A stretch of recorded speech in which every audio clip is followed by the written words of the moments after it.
Bonjour et bienvenue pour ce nouvel épisode de la série HO, saison 2. Et oui, saison 2. C'est la première vidéo de la saison 2. Il y a des nouveaux principes juste après la vidéo. Je vous en parlerai après avoir fait la critique. Donc de ce film qui lance la saison, X-Men Apocalypse, réalisé par Bryan Singer. Vous verrez, il y a des nouveautés sur la vidéo. Enfin, des nouveautés pas énormes, mais des petits changements. J'en parlerai de tout ça après. Le film est donc sorti le 18 mai 2016, je suis allé voir au cinéma et en VO, c'est un film de super-héros, je vous fais pas l'injure de vous rappeler le pitch de ce délire-là, vous devez certainement connaître, et il est sorti depuis un moment, donc pourquoi j'avais envie de faire cette vidéo ? Eh ben, déjà j'ai envie de redémarrer, merci à mes chers 6 abonnés de m'avoir attendu, comme ça me touche vachement que vous ne pensiez qu'à moi depuis plus de 10 mois, et me revoilà bien vivant. Pourquoi je fais une vidéo sur ce film qui est déjà sorti depuis un petit moment ? Parce que j'avais besoin de prendre un peu de recul. Il se trouve que je suis un vrai fan des X-Men, déjà de la BD, du comic books à mort, et d'un certain côté, de mon côté fan, j'ai envie de dire que je suis content, et en même temps, du point de vue de mes exigences de cinéma, je suis pas content. Alors, commençons déjà par une analyse un peu plus à froide, un peu plus à distance, pardon, du film. Je vais faire simple, mais de mon point de vue, c'est un mauvais film. La narration est bancale, c'est-à-dire, notamment, il y a plusieurs éléments, mais l'équilibre entre les personnages est vraiment étrange. Notamment, la backstory, enfin, si l'histoire était un peu plus équilibrée, la backstory, enfin, l'histoire qui lance un petit peu la réintroduction dans ce X-Men Apocalypse par l'entremise de l'histoire de Magneto, est ou trop courte ou trop longue, il y a quelque chose qui ne fonctionne pas.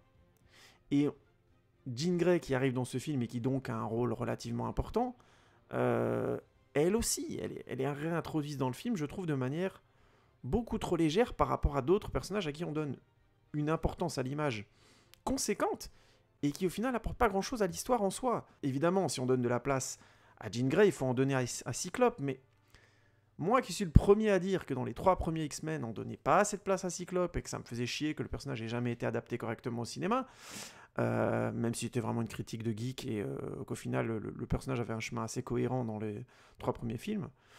Au final, dans celui-là, j'aurais presque aimé qu'on lui donne moins de place parce que je trouve qu'il apporte pas grand-chose, quoi.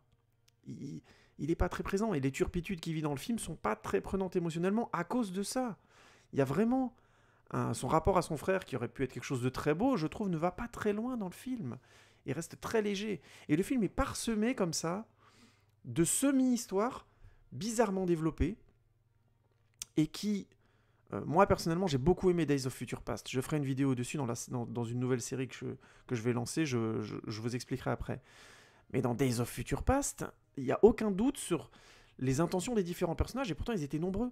Il n'y a aucun personnage qui est vraiment en retrait, qui est vraiment abandonné par la narration, qui n'a pas le temps d'exister. Là, c'est vraiment le cas. On ressent ça dans le film. Il y a un déséquilibre terrible où les histoires sont trop vite survolées, où on leur donne trop d'importance par rapport à la réelle importance qu'elles ont émotionnellement dans le film et par rapport aux spectateurs.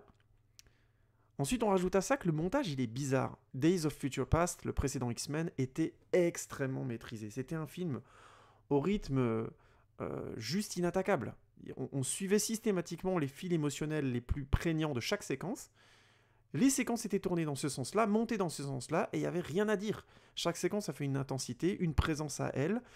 Et je mets au défi de prendre à quelqu'un de prendre une séquence de Days of Future Past et de dire elle ne sert à rien dans la narration.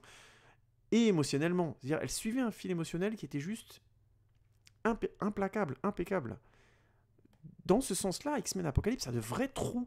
Des moments où il se passe rien, où il n'y a pas réellement de pic émotionnel. Ce qui fait que quand il est supposé en avoir, il y a des moments où l'encéphalogramme reste plat.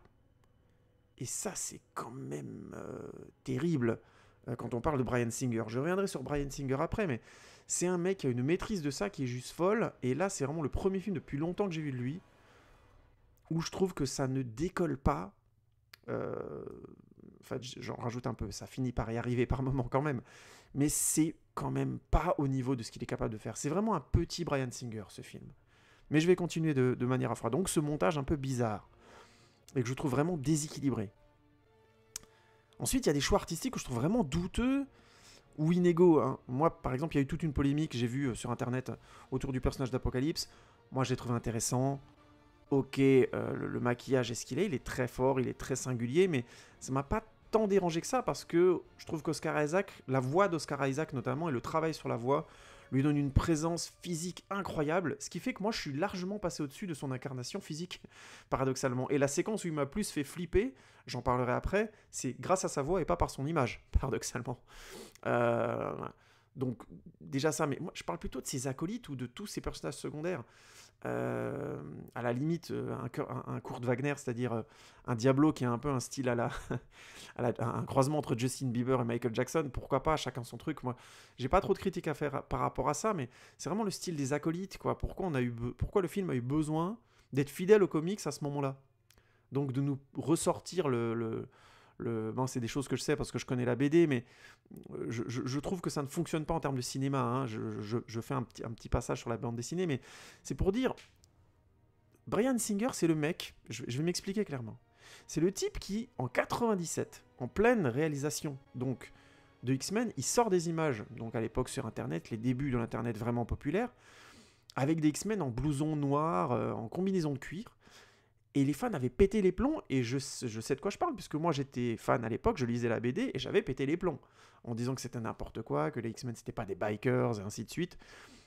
Et, et en fait j'avais tort, Il avait absolument raison de rendre ça un peu plus sobre, et d'essayer d'amener ça, non pas au grand public, mais de donner ça de la qualité, on va dire, d'unité.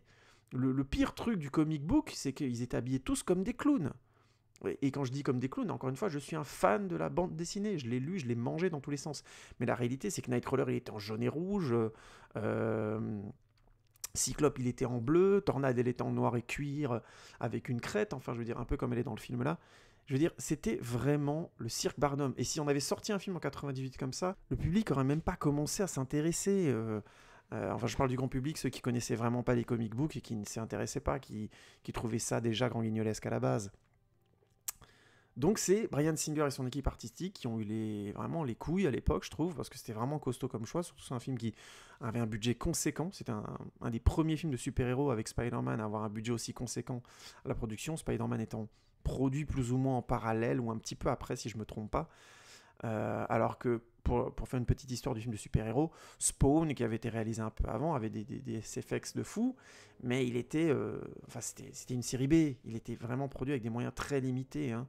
La preuve, c'est que le personnage principal était un acteur inconnu à l'époque, qui est resté relativement un acteur secondaire aujourd'hui, et ça soulignait l'appartenance du film de super-héros, d'abord et avant tout à un univers de genre. Et donc, X-Men Apocalypse fait l'erreur, entre guillemets, que X-Men 1 n'avait pas fait. Enfin, c'est vraiment étrange, avec ce côté bigarré. Et même si on a une certaine unité artistique dans les costumes, dans le costume de Magneto, on voit bien le côté un peu égyptien, même si ça reste le costume de Magneto, au bout d'un moment, ça devient un peu absurde. Et en plus, quand ça devient, je dis pas sexiste, mais je suis pas fan quand on retrouve systématiquement ce côté bombasse à grosse poitrine des dessinateurs de bande dessinée, et notamment surtout de comic book comme ceux que j'ai lus. Encore une fois, je suis fan de la BD, mais retrouver ça au cinéma en but en blanc avec le vêtement de Psylocke, bon, je suis pas du tout convaincu par ça. Et je pense que ça crée vraiment des déséquilibres visuels dans le film qui rendent parfois certains plans, on frise l'absurde. Heureusement, Bryan Singer mesure bien ça en termes de mise en scène, et les acteurs sont parfaitement dirigés, donc on le sent pas trop, mais ça reste quand même un vrai problème. Et tout le film est comme ça. Il y a vraiment des choix artistiques douteux et inégaux. Il y a aussi les décors, par exemple, qui sont bien faits, mais qui n'ont pas toujours du sens, quoi.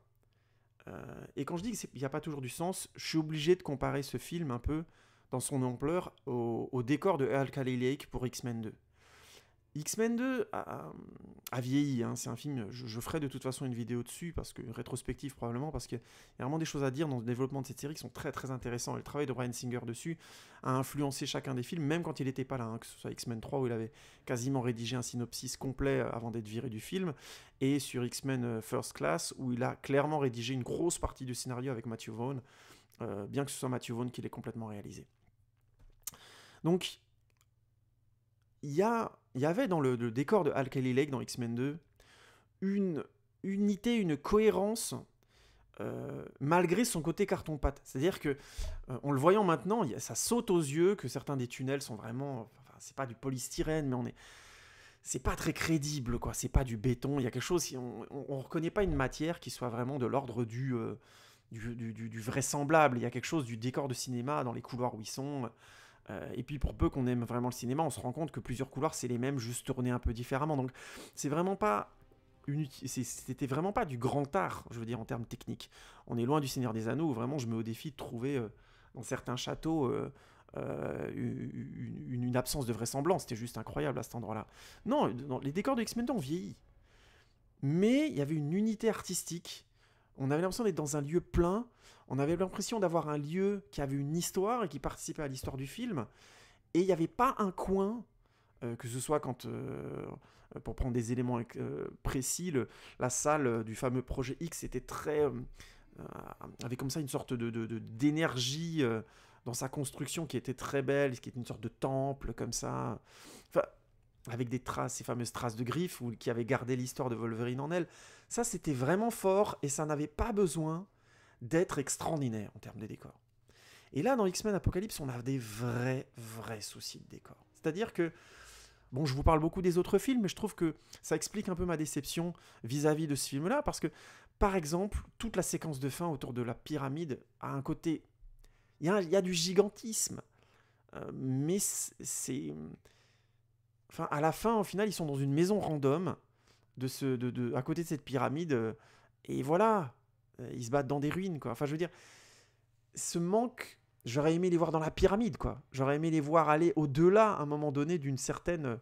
non pas cohérence scénaristique, parce que je trouve que le film a des vrais problèmes et des trous scénaristiques relativement conséquents malgré tout, même si ça se sent pas trop et que le rythme du film et l'équilibre de la narration centrale fait passer le truc. Mais on a quand même, au final, un lieu comme ça qui manque clairement de sens. Et c'est comme ça pendant tout le film. C'est pas le seul lieu. Là, j'ai pas d'autres exemples en tête, mais il y avait... attendez que je cherche 2 secondes, parce que vraiment, il y avait un autre endroit où je m'étais dit, mais bordel, mais qu'est-ce que c'est que ce... Oui, bah, je suis bête. Alkali Lake. On y retourne encore une fois. Mais grosso modo, là, ce Alkali Lake-là, il est vide, quoi.